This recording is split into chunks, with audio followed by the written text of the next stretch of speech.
Mga kaagri. At nakita diri mga kaagri oh. Mo ni siya ang wala na karon nga prutas mga kaagri. Tawag ani atis no. So gamay pa kay siya mga kaagri oh. Dugo pa kay siya mga kaagri pero namunga na. So ninduta oy. Maka-amaze siya mga kaagri no. Ayan. Kung na po yun siya bunga dito sa pikas mga kaagri at kung tuyo ko no. Nagkukay ang bunga mga kaagri no. So na po yun rin mga kaagri oh. Ayan, no? So hindot kayo tanaw niyang bunga mga kaagri. No, so muna yung natawag na fruit atis no. Dito sa kilid mga kaagri na po siya bunga kamay. Ayan no. So kini nga prutas mga kaagri sa pagkakaroon dili na kayo nato makita no tungod kay kanang yun napamutol na ba nga diri sa akong lagihan karon kita na ko nga nag-harvest sa tagiya mo ni karon nga nananghid ko nga akong i-share sa inyo ha. Kaya usually kani nga prutas is dili na jud kay siya common. So sa libro na lang nato makita mga kaagri. So may na lang kani akong video mga kaagri. Paabot sa inyo ang tagsa-tagsa ka mga cellphone.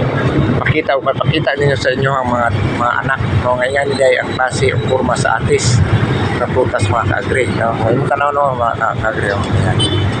So kung imo siguro sumahon nasa 16 pa lang ni ang iyang katason apan namunga na siya mga kaagri. So nindot siya kay kalang taon mga kaagri kaya naman sungbanan sa itong mga kabataan nga aron nga makaila sila kung si atis no atis nga prutas mga kaagri. Lami biya po ni kaunon mura po siya o lasang babana mga kaagri. So dati marami kaming tanim nito daghan kay sa mong bukid mga kaagri no.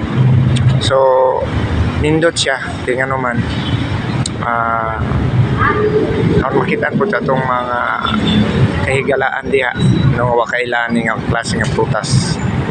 I hope nga kini nga vlog na ko karong hapon na makahatag og gamay nga pagtulunan usab no sa atong mga kahigalang mag-uuma nga dili gyud nato sayangon ang pawis pagpananom og mga prutas ug lain-lain mga prutas no kay maabot ang panahon nga kini mga prutas sa mga wala na gyud ug ang atong mga next generation di na po kaila. Sa libro na lang yung taon lang makita hindi na balago sa lasa ani prutas sa mga kaagri. Atis ang tawag ani mga kaagri.